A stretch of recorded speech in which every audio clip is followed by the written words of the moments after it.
the release of surveillance footage from the STE Thayman detention facility, where Hamas suspects and other Palestinians are held. The video, aired by local Israeli media, appeared to show soldiers assaulting a detainee, prompting public outrage and political uproar. Right-wing politicians have accused the army's legal department of undermining soldiers, while human rights groups have condemned Israel's handling of prisoner abuse cases. Tomer-Yerushalmi has defended her decision, stating that even during wartime, violence must be investigated.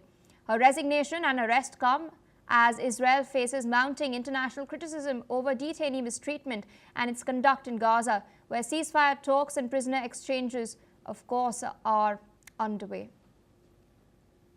With us on the broadcast is Mr. Peter Baum, foreign editor of Weekly Blitz, joining us from London. Thank you so much for taking our time and speaking to us on NewsX World. This is a very delicate case that has come to light. This video has now gone viral on social media as well. It allegedly shows IDF soldiers abusing a Palestinian detainee. News had come in just a while back that Israel's former top military prosecutor, Major-General Yifat Tomer-Yerushalmi, had played a key role in leaking this video as well. Now we know that she has been arrested. What does this say about Israel's handling of this current situation, this current case? Because there has been criticism in the past as far as cases regarding sexual abuse by officers coming to light.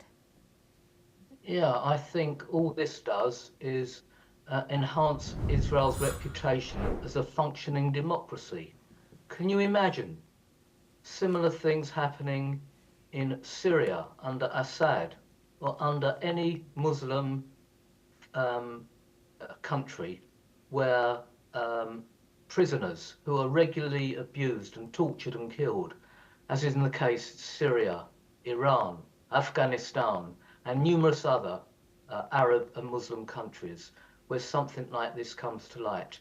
Israel will go through the normal procedures, and where there is proven abuse of any prisoners, whether they're Palestinian prisoners or Israeli criminals, then it will go through the normal Israeli court procedures and should do. And this, as I say, just underlines Israel's reputation as a functioning democracy when you compare how other nation states behave and how they treat their prisoners. Even in the UK, prisoners are regularly beaten up. In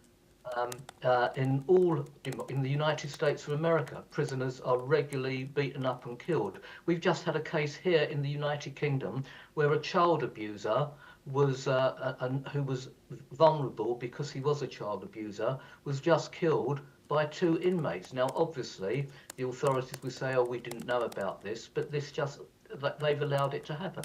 So the actual case in Israel about the Palestinian prisoners being abused, if indeed they were, will go through the normal procedures. Now, the lady in question had the highest rank in the judiciary.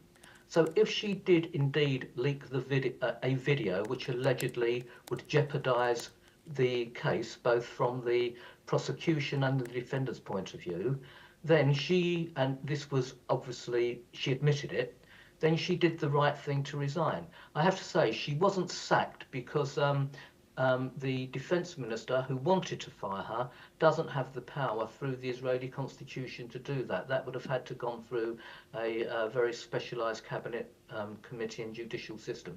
So she did resign. We don't yet understand why, what her motives were, if she did indeed release the video to the press, to the media. But I have an update on this story. Apparently, last night she was found wandering a beach in Tel Aviv, and she's been put into the care of the medical authorities for her own health. So clearly, there's something fundamentally going wrong with this particular lady and whatever issues she's facing. But as I say, I think in this particular case, she's jeopardized a legal process, and in her position, she, of all people, should have known better not to do this. Maybe it was designed to embarrass the authorities. Maybe it was designed to embarrass someone who there was a power play with. We don't know her motives for doing it, but nevertheless, the Israeli judicial system will go through this. We've had a case before in Israel where indeed a member of the Israeli Defense Forces was in fact jailed for a number of years for abusing a Palestinian prisoner. So if only the other Arab countries would do the same for their political prisoners, what a happier world we would all be living in. But unfortunately, that's not the case. And Israel is demonized for going through the correct process. Absolutely absurd.